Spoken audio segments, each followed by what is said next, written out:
Hi everyone. Today I will show you how to draw a rectangle in AutoCAD 2025. Let's start and click here on a rectangle. Specify first corner.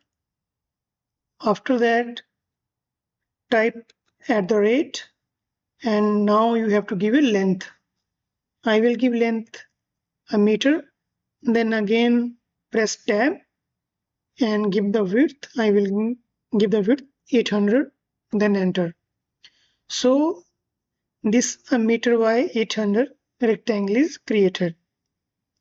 Second method, you type in the command bar rectangle, enter, again specify first corner, and now this time in the command bar type @ and give the length first. This time I will give length 12, then comma, and my width is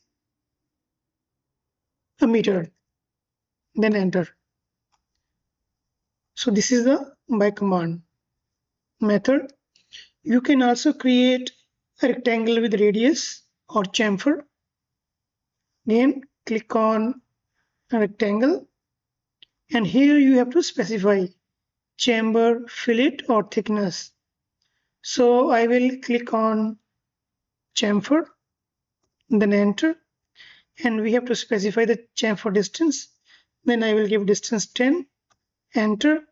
Second distance is also 10.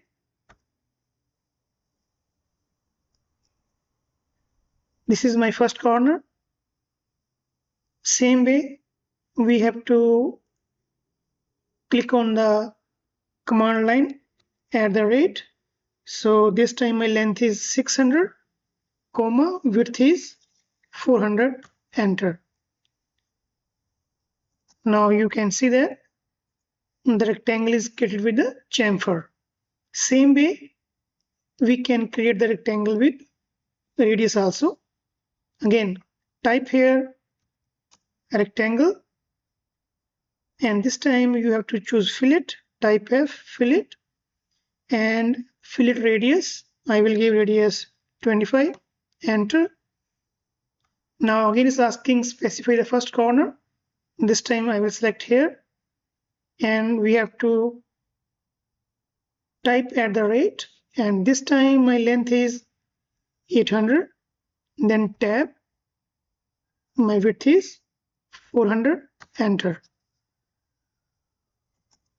So this time rectangle is created with the radius.